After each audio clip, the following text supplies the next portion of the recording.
भगवान के चरित्र अत्यंत मंगलमय है।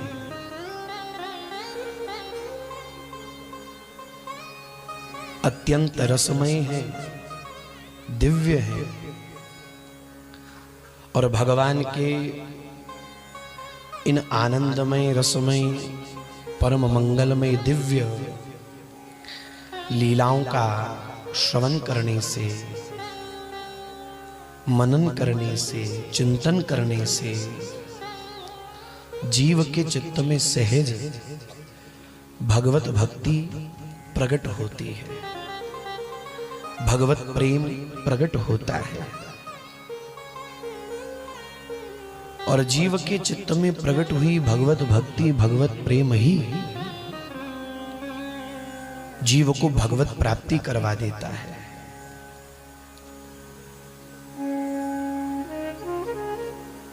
भगवान के मंगलमय चरित्र इतने मधुर हैं, रस से भरे हुए हैं, रस से लपालप हैं। जैसे किसी बहुत बड़े पात्र में शहद भर रखा हो, तो उस बहुत बड़े पात्र के हर कोने में शहद ही शहद है। बड़ा पात्र है, शहद उसमें भर दिया तो मध्य भाग में भी शहद है, हर कोने में शहद है। शहद के रूप में अत्यंत मधुरता है, अत्यंत मिठास है। उसी प्रकार भगवान के चरित्र अत्यंत मधुर हैं। हृदय के पात्र में, अपने मन रूपी पात्र में भगवान के इन मधुर मंगलमय चरित्रों के रस को भर लीजिए। हृदय का प्रत्येक कोना मधुर हो जाएगा। हृदय के प्रत्येक कोने में दिव्य रस, रस की तरंगे उठने लगेंगी। भगवान की लीलाओं का श्रवण हमारे हृदय में भगवत प्रेम जन्म देता है, भगवत भक्ति को जन्म देता है, और भगवत भक्ति ही हमें भगवत प्राप्ति करवाती है। इसलिए बारंबार बारंबार भगवान की लीलाओं को श्रवण करना, भगवान के चरित्रों को श्रवण करना, बार बार सुनना, बार बार। कई बार ये बातें सुनने में आती हैं, व्यवहार में आती हैं, क्या जरूरत है बार बार कथा करने की, कथा सुनने की, क्या आवश्यकता है?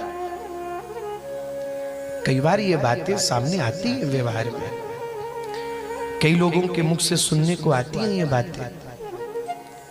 बार बार कथा क्यों, किस लिए?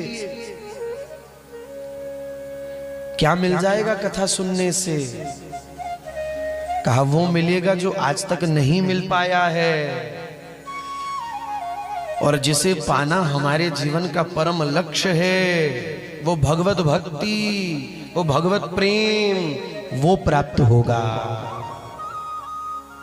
लगे रहो, लगे रहो, लगे रहो, महु रहो रसिका भुवि भावुका। बार बार सुनना, बार बार श्रवण करना। लीला गायन, लीला श्रवण और लीला चिंतन, माने भगवान की लीलाओं को गाना, भगवान की लीलाओं को सुनना और भगवान की लीलाओं का चिंतन करना। ये भगवत प्राप्ति का बड़ा सहज साधन है बंधुओं, बहुत सहज। भगवान के नाम का कीर्तन करना, भगवान की कीर्ति को गाना, भगवान के चरित्रों को गाना, भगवान का यश गाना, भगवान की महिमा गाना, भगवान की लीलाओं को गाना। क्या होगा? गायन से, श्रवण से और चिंतन से। ये तीन बातें हमारे जीवन में रहे अगर भगवत प्राप्ति करनी है तो। जीवन का परम आनंद चाहते हो, जीवन का परम सुख यदि प्राप्त करना चाहते हो, तो एक साधक के जीवन में, एक उपासक के जीवन में ये तीन बातें रहे। तीन बातें। कौन कौन सी तीन बातें? लीला गायन, लीला श्रवण और लीला चिंतन।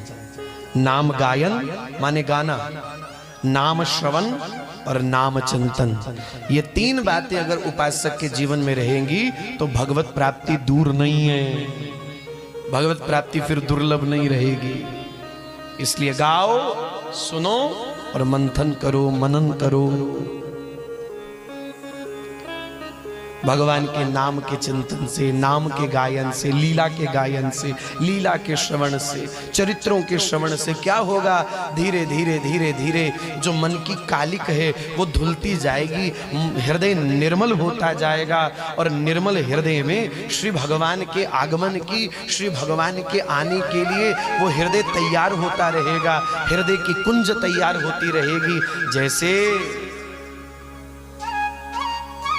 सुबह उठे, देखा घर के कोने कोने में कूड़ा करकट बिखरा पड़ा है, झाड़ू नहीं है, पोछा नहीं है, गंदगी बिखरी पड़ी है, और इतने में किसी बहुत घनिष्ठ मित्र का या किसी बहुत नजदीकी रिश्तेदार का तुम्हें फोन आ गया, तैयारी करो 10 मिनट में आ रहे हैं तुम्हारे पास, और तुम एकदम हड़बड़ाते हो। अभी तो तुम्हारी आंखें भी पूरी तरह से खुली नहीं थी उठ के, अभी तो आंखें ही मसल रहे थे तुम अपनी, और तुम्हें फोन आ जाता है, तैयारी करो बस 10 मिनट में आ रहे हैं, रास्ते में ही हैं? सच्ची सियानी चलन तो पहला बोला सरप्राइज,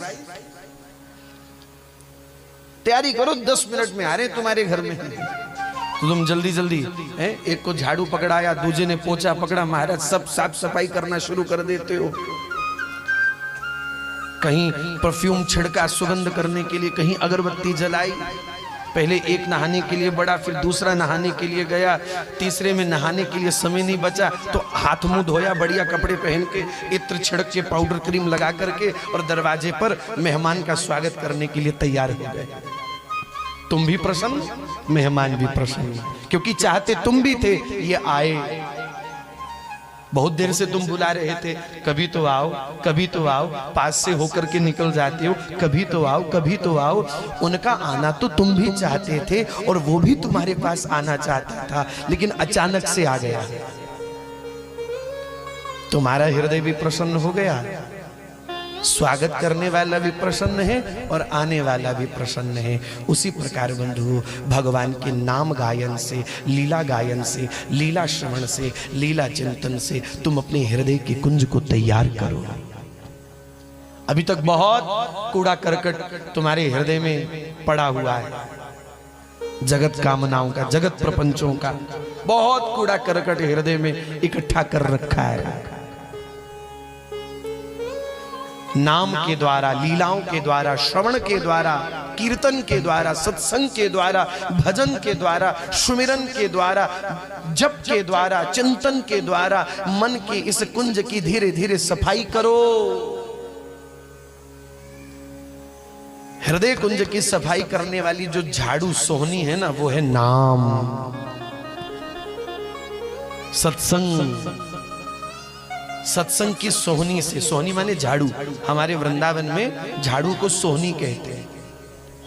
तो सत्संग की सोहनी से, नाम की सोहनी से, भजन की सोहनी से अपने हृदय की कुंज को तैयार करो, साफ सुथरा करो, तुम्हारे हृदय की कुंज तैयार होगी। भूख हमारी भी यही है कि मन मंदिर में प्रभु आकर के विराजमान हो, और प्रभु की भूख भी यही है कि तुम्हारे हृदय कुंज में वो आकर के बैठना चाहते हैं। बस इंतजार इसी बात का प्रभु को था कि तुम अपने हृदय की कुंज को तैयार करो प्रभु के आगमन के लिए, प्रभु के स्वागत के लिए। तो लीला गायन से, लीला श्रवण से, लीला के चिंतन से, नाम के गायन से, नाम के श्रवण से, नाम के चिंतन से तुम्हारे हृदय की कुंज तैयार होगी, मन की कुंज तैयार होगी। जब मन का कुंज तैयार हो जाएगा, मन मंदिर का देव अपने आप आकर के तुम्हारे चित्त में विराजमान हो जाएगा।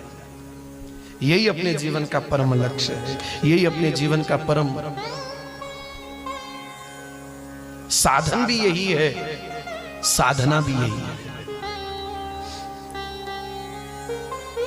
इसलिए बारंबार बारंबार बारंबार कथाओं को श्रवण करना, लीला को श्रवण करना, बार बार सुनो सुनो, बार बार